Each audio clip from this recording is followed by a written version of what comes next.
तो विद्यार्थियों, पिछले लेक्चर में अपन ने क्रेता अर्थात ट्रांसफरी की बुक्स में की जाने वाली अकाउंटिंग दोनों विधियों से समझी थी।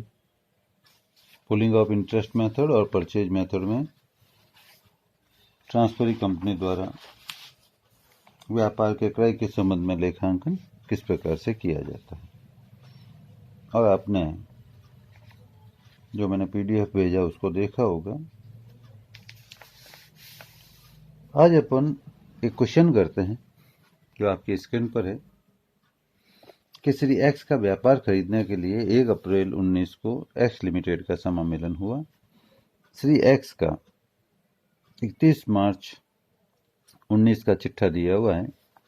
कैपिटल है 5,04,000, लोन क्रेडिटर है 6 लाख और क्रेडिटर्स फॉर गुड्स है 3,56,000, टोटल 14,60,000। एसेट्स में land and building 8 lakh, plant and machinery 2,80,000, furniture 1 lakh, stock 70,400 और डेटर्स हैं 2,09,600। अब नीचे दी है, कंपनी ने निम्नलिखित शर्तों पर व्यापार अधिकार में लिया। स्थायी संपत्तियां पुस्तक मूल्य के 90% पर ली जाएगी। 90% का मतलब होता है 8 लाख की स्थायी संपत्ति में 8 और 2 10,80,000 हैं। तो ये 10,80,000, तो लैंड एंड बिल्डिंग 8 का है तो वो 7,20 का हो जाएगा। प्लांट एंड मशीनरी 280 की है तो 28,000 कम 2,52,000 हो जाएंगे। और फर्नीचर भी स्थायी संपत्ति है 1 लाख, तो 10% कम 90,000 पे ली गई है।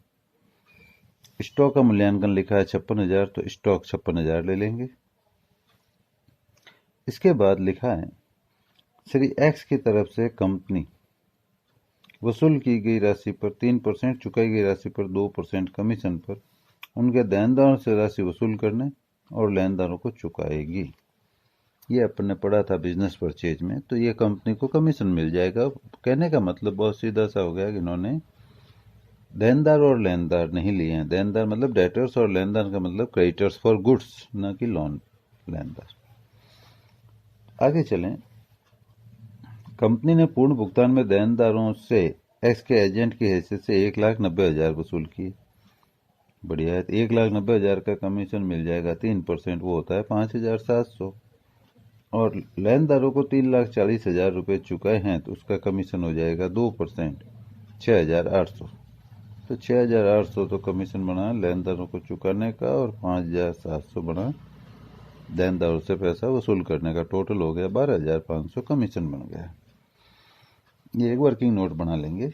उसके बाद ऋण लेनदार अपने दावे के बदले में एक्स लिमिटेड के 100 रुपये वाला 8% पूर्वाधिकार या सब मूल्य पर लेने को सहमत हो गए। मतलब ये हो गया लोन क्रेडिटर इन्होंने लिया है, वो है 6 लाख का। तो ये प्रेजेंट जो अपन नेटवर्थ निकालेंगे या पीसी निकालेंगे तो उसमें ये less present value of liabilities taken में आ जाएगा। Loan creditor 6 lakh. आगे चलें। ऋणों की वसूली और दायित्वों का भुगतान करने के पश्चात एक्स को देय राशि का भुगतान करने के लिए 10 रुपये वाले 35,000 अंश निर्गमित किए गए। शेष राशि रोकड़ चुकाई गई। कंपनी के बहियों में आवश्यक जर्नल प्रविष्टियां दीजिए। तो सबसे पहला काम है, यहाँ पीसी दिया हुआ नहीं है। तो पीसी दिया हुआ नहीं है तो आपको बताया हुआ है कि यदि पीसी नहीं दिया हुआ हो तो पीसी कौन सा होता है? Present value of assets taken minus present value of liabilities taken. तो हमारा सबसे पहला काम होगा calculation of purchase consideration, PC ज्ञात करना। तो नोट करिए, कैलकुलेशन ऑफ परचेज कंसिडरेशन। इसमें सबसे पहले लिखा जाएगा present value of assets taken over. क्या लिखेंगे? Present value of assets taken over. जो हमने संपत्तियां ली उनका वर्तमान मूल्य। तो जो संपत्तियां ली उसमें पहली है land and building.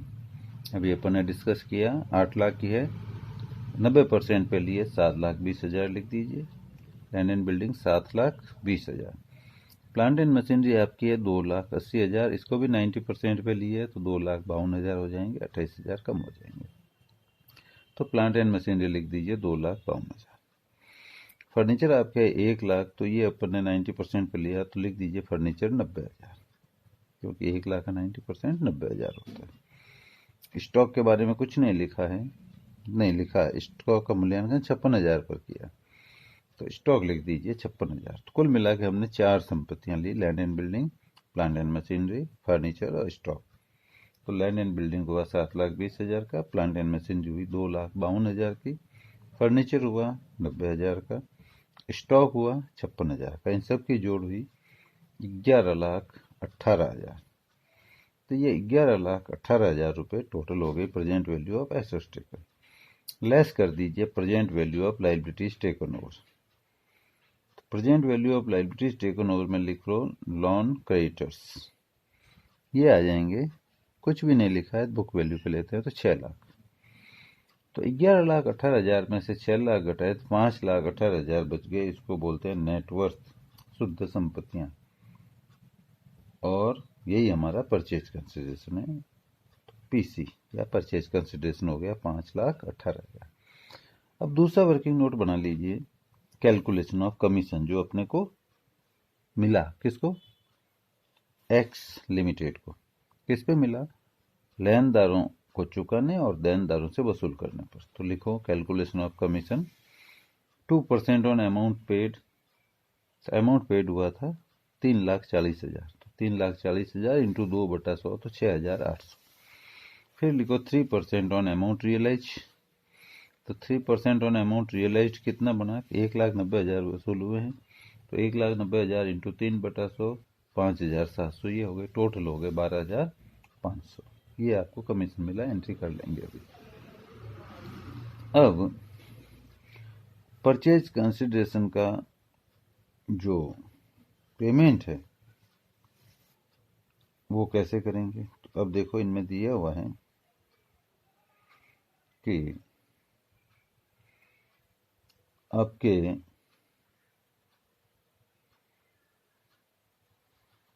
Purchase consideration आया हुआ है 5,18,000। उसके अलावा आपने पैसा वसूल भी किया है, चुकाया भी है, तो उसका भी एडजस्टमेंट इसी में करना पड़ेगा खाते में। तो क्योंकि आपके पास ज़्यादा आए हुए हैं पैसे, क्योंकि अमाउंट आपके जो आपने पे किया है ज़्यादा आए हुए नहीं, ज़्यादा दिए हुए हैं।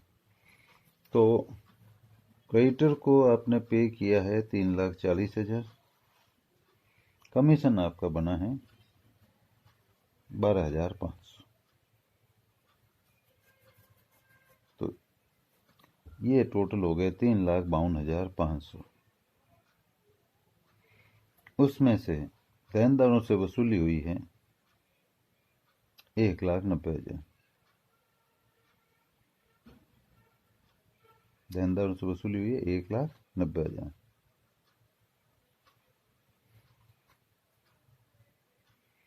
तो ये आपके डिफरेंस आ गया 1,62,500। तो पीसी आपका था 5,18,000। उसमें से आपको इनके जो रिकवरी करनी है नेट, वो 1,62,500 करनी है, क्योंकि आपने 3,40,000 चुकाए हैं लेनदारों को और 12,500 आपका कमीशन बना, तो 3,52,500 ये हो गए। 1,90,000 आपने उनके बिहेव पे वसूल किया, तो 1,62,500 आपने ज़्यादा चुका दिए। तो ये भी लेस कर लेंगे, less recoverable from mister x. तो मिस्टर एक्स को पीसी के पेएबल थे 5,18, माइनस हो जाएंगे 1,62,500। कैसा है 1,62,500, वापस सुन लो। 3,40,000 आपने पे किए क्रेडिटर को, 12,500 आपका कमीशन बना एजेंसी का, टोटल 3,52,500 उनसे लेने थे, और 1,90,000 आपने उनके देनदारों से वसूल किए। तो ये जैसे ही 3,52,500 में से 1,90 घटाए तो 1,62,500 आपको इनसे वसूल करने। 5,18 आपको परचेज कंसिडरेशन के देने हैं, 1,62 वो लेने हैं। तो डिफरेंस कितना हुआ, 5,18 में से ये घटा लो, less net recoverable from X 1,62,500, तो आगे 3,55,500 इसका आपको पेमेंट करना है। तो 3,55,500 में से आपके कहा हुआ है कि 10 रुपये बड़े 35,000 अंश निर्गमित किए हैं। तो कुछ भी नहीं लिखा होता है तो समतांश होते हैं। तो लिख दो less equity shares issued 35,000 at the rate of 10 each, तो 3,50,000, ये भी घटा लिए। तो पीछे बच गए 355,500 में से 350 गए 5,500, ये कैश पेमेंट हुआ। ये वर्किंग हो गई हमारी सवाल शुरू करने से पहले। अब अपने को जर्नल एंट्रीज करनी। सबसे पहली एंट्री हो जाएगी business purchase account debit to x 5,18,000 being purchase consideration due. Purchase consideration 5,18 था, तो उससे एंट्री हो गई है।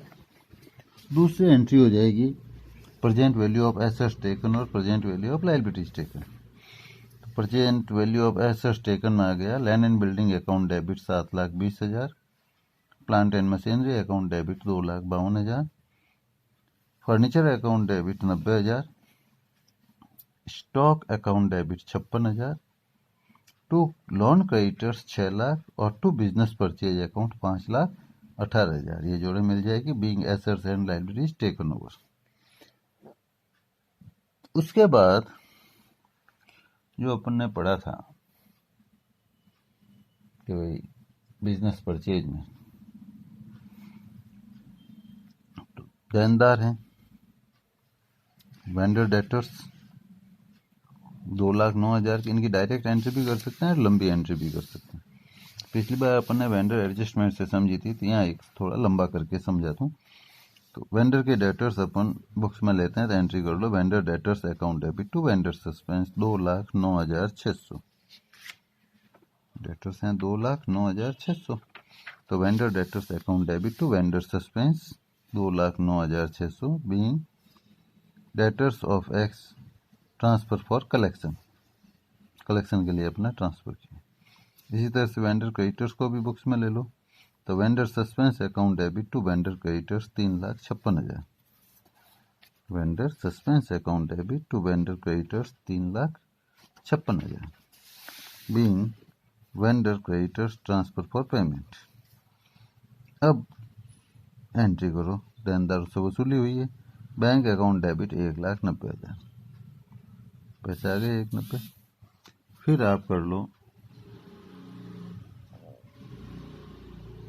वेंडर सस्पेंस अकाउंट डेबिट, क्योंकि आपके डेटर्स थे 2,09,600, 1,90 आए तो 19,600 कम आए, तो vendor suspense account debit 19,600 to vendor debtors 2,09,600 being vendor debtors realised at discount, जो भी डिस्काउंट हुआ वो वेंडर सस्पेंस में डेबिट हो गया। इसके बाद आगे लेनदारों को भुगतान कर दो, तो vendor creditors account debit to bank to vendor suspense. चूंकि क्रेडिटर्स थे 3,56,000 के, अपन ने चुकाए 3,40 ही, तो बचा हुआ बट्टा आया है, तो वो बट्टा वेंडर सस्पेंस में क्रेडिट हो जाएगा। तो vendor creditors account debit 3,56,000 to bank 3,40,000 to vendor suspense 16,000 being vendor creditors paid and discount earned. उसके बाद वेंडर सस्पेंस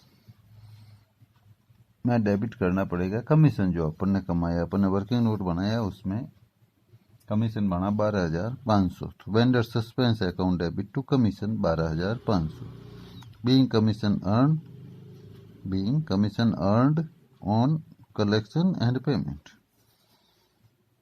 उसके बाद लोन क्रेडिटर को आप 8% प्रेफरेंस शेयर दे रहे हैं 100 रुपये वाले, उसकी एंट्री कर लो loan creditors account debit 6 lakh to 8% preference share capital 6 lakh being 8% preference share allotted against loan creditors. उसके बाद आपको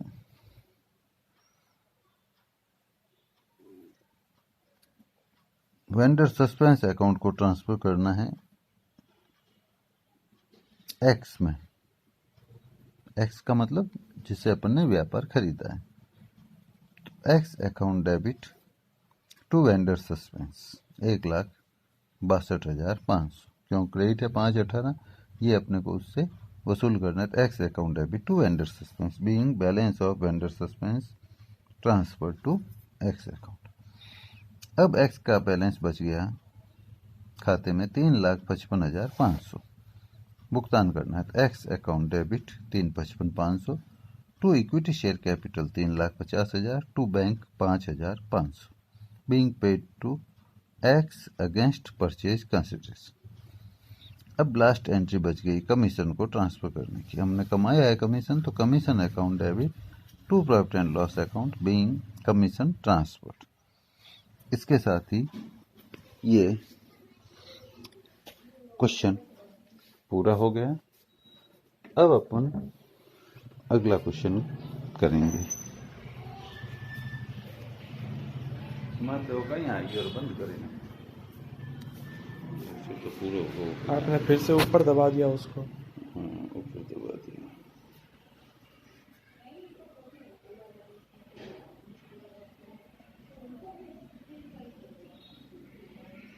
सही है। बंद करते हैं।